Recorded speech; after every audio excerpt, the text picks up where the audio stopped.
Incêndio de grandes proporções atinge distribuidora na Ponta da Praia, em Santos. A coluna de fumaça preta podia ser vista de longe. O incêndio começou no meio da manhã. Seu Valdemar, que mora bem em frente ao local, conta que levou um susto. Estava lavando o carro na rua, aí quando a fumaça começou a levantar ali, eu falei, estavam queimando o pneu, né? Demorou para o bombeiro chegar, aí quando chegou já estava ardendo tudo. E o senhor ficou com medo? Não, aí eu vim, larguei tudo lá em casa, fechei o portão e vim para cá dar uma olhada. No local funcionava uma distribuidora de embalagens e material de limpeza. As labaredas consumiram tudo. Os bombeiros tiveram muito trabalho para controlar as chamas, que ficavam cada vez mais fortes. Foi usada muita água e espuma contra fogo. Agora passa um pouco do meio-dia, a gente acompanha aqui o trabalho dos bombeiros que combatem as chamas há pelo menos 3 horas. A situação parece que está controlada nesse momento, mesmo assim ainda há muito o que fazer. E os bombeiros receberam até o apoio de um caminhão-pipa que vai ajudar fornecendo água para conseguir aí realmente debelar esse incêndio. O canhão de água foi usado para resfriar as paredes e debelar as chamas mais fortes. Houve uma vítima, um homem de 37 anos que foi levado para o hospital pelo SAMU com queimaduras nos braços. Por volta da 1 da tarde é que a situação foi controlada. Segundo os bombeiros, a maior dificuldade neste incêndio foi o tipo de material que pegou fogo. O plástico, e ele é de difícil resfriamento. Então a gente vai levar um tempo ainda fazendo o rescaldo. Nós conseguimos superar a maior dificuldade, que foi evitar que o fogo passasse para as residências vizinhas, né? A causa do incêndio ainda será investigada. A gente não tem ideia se foi um curto-circuito, se foi algo provocado internamente, né, ou acidentalmente. Isso aí somente depois que encerrado o rescaldo, as pesquisas vão ser feitas e a gente pode chegar a alguma conclusão. Ainda falando sobre incêndios, uma forma de evitá-los é seguir à risca as normas de segurança. O assunto foi tema de um painel na Associação de Engenheiros e Arquitetos da cidade. Em Santos existem mais de 3.000 prédios e é fácil encontrar novos condomínios em construção. Para que os edifícios possam ser habitados, é necessário seguir várias normas de segurança. Só contra incêndios são 45. E também apresentar as devidas certificações. Uma delas é feita pelos bombeiros. A AVCB é a sigla para Auto de Vistoria do Corpo de Bombeiros. É o documento mais importante. Tem validade de até 5 anos. E é o que atesta que a edificação poderá ser habitada. Um painel de discussões reuniu arquitetos, engenheiros e peritos em segurança para falar sobre a importância do AVCB. Para o engenheiro Áureo Pascoaleto, diretor da Faculdade de Engenharia da Unisanta, quando as normas técnicas são seguidas com rigor já na fase de construção, os riscos são minimizados.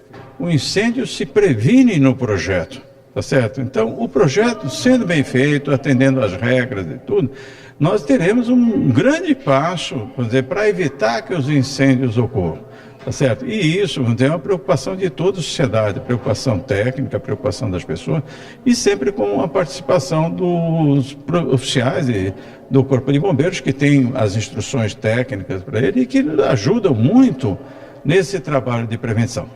Ana Paula Camargo é diretora técnica do Instituto de Engenharia de São Paulo. Ela lamentou que alguns condomínios na capital ainda tentam burlar a fiscalização. Tem casos de empresas que alugam extintores de incêndio para o bombeiro fazer vistoria e depois ele leva embora. A engenheira destacou ainda que o AVCB representa mais do que um documento. As pessoas elas não têm a consciência do que é uma segurança contra incêndio, a importância de um auto de vistoria do Corpo de Bombeiro. Tá? Não é simplesmente um papel.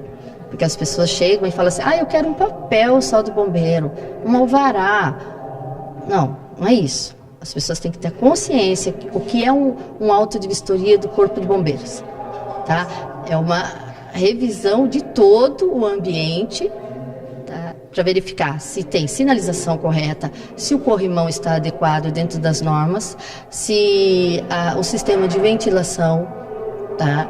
Porque não é só o fogo. As pessoas têm um erro de pensar que o fogo mata. Não, o que mata é a fumaça. Então, se você não estiver dentro das normas, você não vai ter o auto de vistoria do Corpo de Bombeiro. 3 colombianos foram presos em flagrante nesse fim de semana. Eles tentaram roubar uma televisão de 50 polegadas que estava no mostruário de um shopping da cidade. Alertados, os seguranças abordaram os ladrões ainda no estacionamento do local e chamaram a polícia. Outros 2 comparsas conseguiram fugir. O governador do estado vem a Santos participar de fórum sobre economia regional. Márcio França falou sobre campanha eleitoral e um projeto ambicioso envolvendo jovens e mercado de trabalho. Márcio França destacou a importância que São Paulo tem para a economia do país e também os investimentos na região, em especial em Santos, onde já estão em execução as obras na entrada da cidade. Participaram do fórum empresários e autoridades políticas.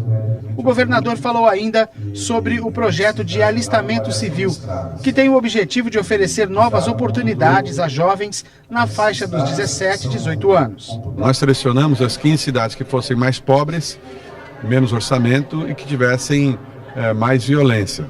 Nesse caso aqui da região, evidentemente, acabou ficando com São Vicente. E vão ser 800 rapazes no caso de São Vicente, é no formato anterior de como era o GEPOM. No estado de São Paulo inteirinho serão quase 5.000. É um aperitivo do que vai acontecer ano que vem. O ano que vem acontecerá em todas as cidades do estado de São Paulo, Santos, Guarujá, Cubatão, Praia Grande, enfim, num total de 80.000 rapazes. É o tamanho da Polícia Militar do estado de São Paulo, portanto é um grande projeto. E essa é a primeira fase, porque aí para 2020 a previsão é a gente incorporar os de 17 anos. Aí seriam mais 40.000. Então ficaríamos com 120.000 rapazes no sistema de alistamento civil. Márcio França falou sobre eleições. Ele está em terceiro nas pesquisas e deve intensificar a campanha no interior do estado. Nos outros lugares eu não sou conhecido. Ainda variando na faixa de 30%, 25%, 30%, 35% de conhecimento. Então é impossível competir com quem já é conhecido com 100%, né? Mas o tempo de televisão está fechado, a gente está lá parelho com o principal. Eu acho que a eleição vai polarizar e nós vamos para o segundo turno e vamos ver depois o que o povo vai achar melhor para São Paulo. O Aquário de Santos promove durante o mês de julho as tradicionais oficinas de férias para crianças e jovens. Vão ser 3 semanas de programação e as inscrições podem ser feitas de amanhã até sábado no próprio aquário, que fica na Praça Luiz La Scala, na Ponta da Praia. É preciso levar uma lata de leite em pó de 400 gramas para fazer a inscrição. Final de semana de solidariedade em São Vicente. Foi realizada na cidade a 3ª Carreata do Agasalho. Pelas ruas, barulho.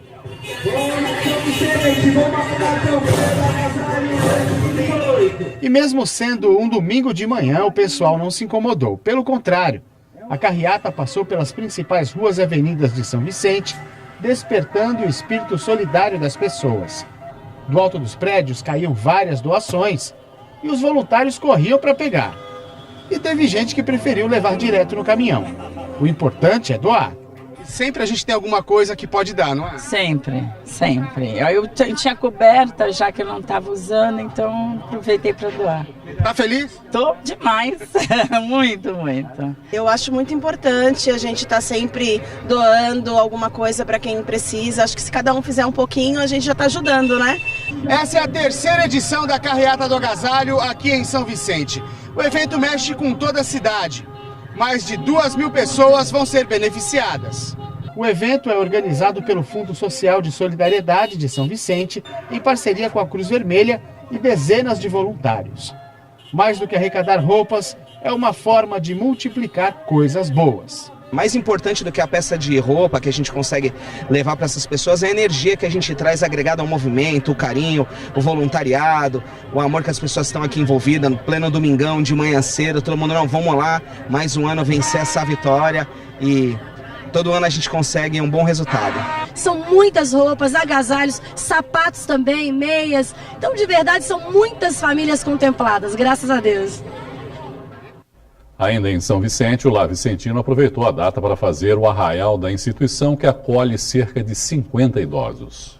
Eles têm minimamente 60 anos. Alguns já passaram dos 90. Tem até uma noivinha que já completou 103 anos. Hoje vamos se divertir. Teve grupo de dança que veio animar a tarde, teve vestido de festa junina, maquiagem para caracterizar ainda mais e, é claro, muita animação por parte dos moradores do lar. Nós comemoramos todas as datas festivas, nada passa em branco. Hoje é a nossa festa junina e a gente recebe pessoas, parceiras que vêm aqui se apresentar para os idosos. Hoje tem o DJ Tarso e a quadrilha junina Xodó da Baixada. Vieram hoje nos prestigiar. Aqui no Lar Vicentino, uma entidade sem fins lucrativos, o foco é promover qualidade de vida para aqueles que vivem hoje a fase que qualquer pessoa quer chegar, a chamada melhor idade. Entre funcionários e voluntários, cerca de 70 pessoas atuam aqui no Lar Vicentino, dando atenção e cuidando de mais ou menos 50 idosos que moram aqui. E entre tanta gente tão diferente, pelo menos 2 características são facilmente encontradas em todas elas: solidariedade e amor ao próximo. A Simone é voluntária na casa há 6 anos e para ela o local já é considerado um segundo lar. Eu não saio daqui por nada. Lá em casa o pessoal até fala, leva a malinha, já fica por lá mesmo, porque eu acho que eu fico mais tempo aqui do que em casa. O espaço passou por algumas transformações nos últimos anos em busca de torná-lo cada vez mais receptivo e familiar. Mas a festa uma hora acaba e preencher algumas lacunas que não deveriam, mas que estão vazias, ainda é o principal trabalho da instituição. Os voluntários, a gente pode dizer que são o braço direito, eles auxiliam nas atividades simples do dia a dia, não precisa ter nenhuma habilidade. O voluntário ele ajuda na hora da alimentação dos idosos, participa do dia de passeio, participa do dia de festa, além de fazer companhia diariamente também. O endereço do Lar Vicentino é Rua Carijós, número 139, no Parque São Vicente. O telefone para quem quiser mais informações é 3468-5750. O Ministério Público Federal apresenta denúncia do caso da JBS. Confira no Brasil em 1 minuto. O ex-procurador da República, Marcelo Miller, e o empresário Joesley Batista são denunciados por corrupção passiva e ativa pelo Ministério Público. A Justiça ainda precisa analisar o caso para que os dois virem réus. O juiz Sérgio Moro encaminhou inquérito sobre Beto Richa à Justiça Eleitoral. A investigação apura suposto Caixa 2 nas eleições de 2008, 2010 e 2014.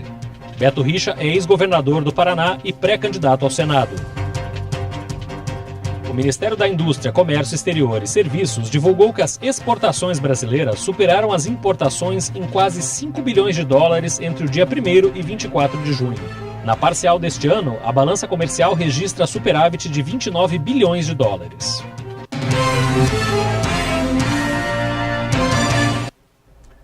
O pré-candidato à presidência da República, Aldo Rebelo, esteve hoje em Santos e conversou sobre as propostas de governo com a repórter Ione Furukawa.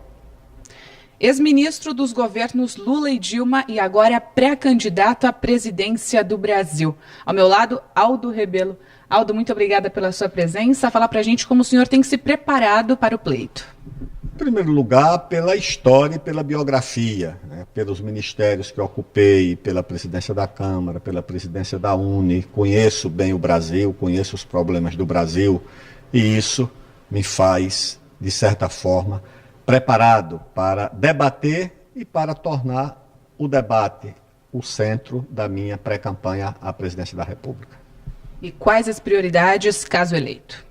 A primeira é fazer o Brasil voltar a crescer. O país precisa voltar a se desenvolver. O Brasil precisa enfrentar a crise do desemprego, a crise fiscal, a crise da Previdência, a crise dos estados, a crise dos municípios. E como fazer tudo isso? Como gerar emprego? Como recolher tributos para ter orçamento? Se o país voltar a crescer, se o Brasil voltar a se desenvolver. Como reduzir as desigualdades, que também é outro grande desafio do Brasil. Gerando emprego e gerando riqueza, o país precisa voltar a crescer.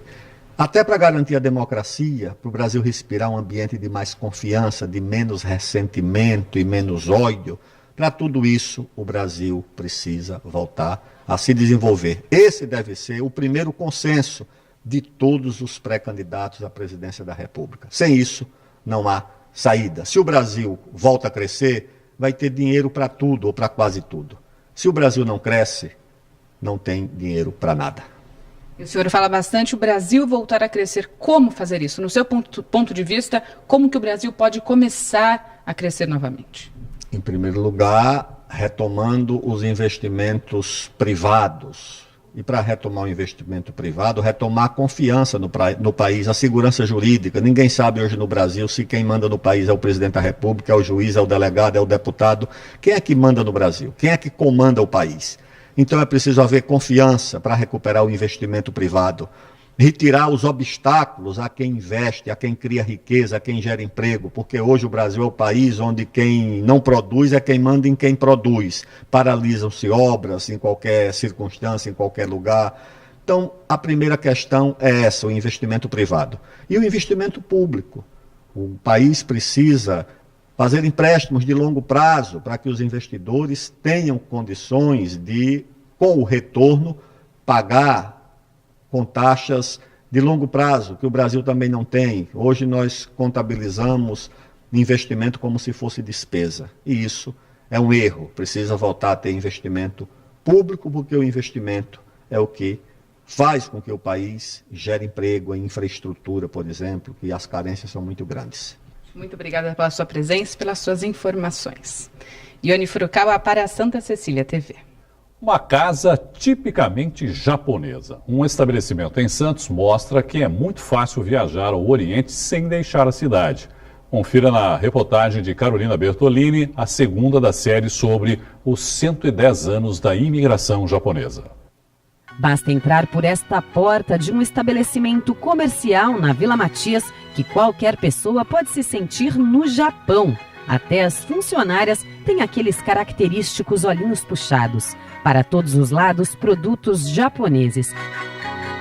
E a responsável pelo sucesso conta que não foi fácil chegar até aqui. Em 1996, o meu marido ele ainda tinha a eletrônica Miyashiro, era a TV Mar. Aí, como o serviço dele estava ficando um pouco dificultoso, então a gente teve a ideia de montar uma loja aqui.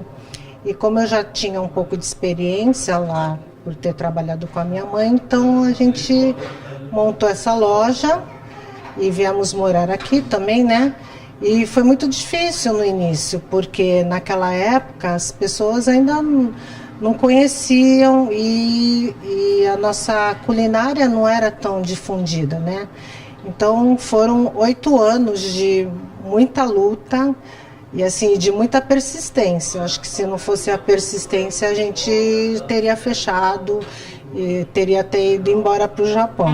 Persistir foi o segredo do negócio. Os clientes começaram a aparecer e queriam também aprender a fazer algumas receitas. Foi assim que surgiram os cursos de comida japonesa. A gente acabou fazendo muita amizade com os clientes, E o pessoal queria aprender a fazer sushi. Aí eu resolvi ensinar 4 pessoas. Comecei assim. Hoje acho que eu já dei aula para mais de 3.000 alunos.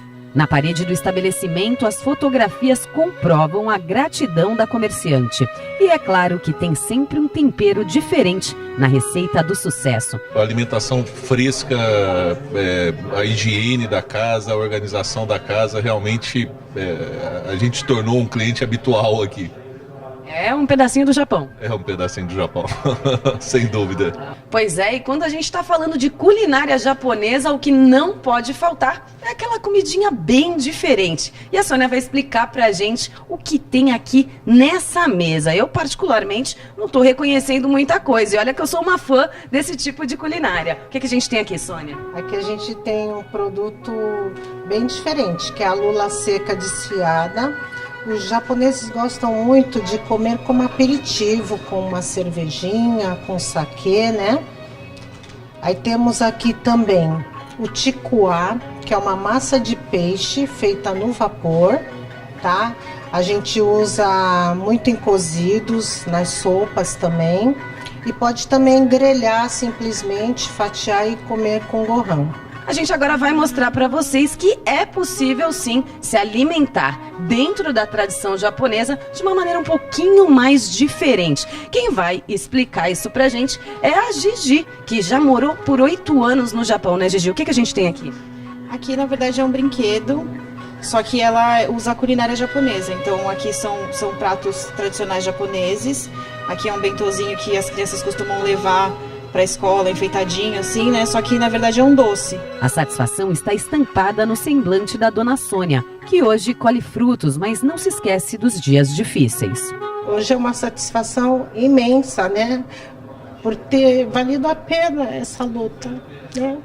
Então, acho que essa persistência, acho que o apoio que a gente recebeu da família, dos clientes, né? Acho que a união das famílias conta muito, né? Para o Wagner, filho da dona Sônia, que trabalha no estabelecimento até hoje, ficou complicado falar. A emoção por relembrar tempos difíceis não o permitiu segurar as lágrimas. Na época, eu e minhas irmãs, nós éramos bem mais novos, né? Mas a gente acompanha tudo que a gente acompanha muito de perto toda essa luta. Eu falei, não era fácil, porque assim, muitas vezes os problemas da empresa acabavam vindo para dentro de casa, então a gente vivenciava tudo isso, né? E assim, como foi hoje, graças a Deus, graças ao trabalho deles, né, também, as coisas caminharam, deu certo e estamos aí na luta. Bom, e para quem gosta de comida japonesa, entrar num lugar como esse, não poder experimentar é quase uma tortura, mas não é o meu caso, eu não preciso passar por isso. E agora vou pedir licença para vocês para provar a qualidade dos produtos oferecidos aqui. Só um minutinho.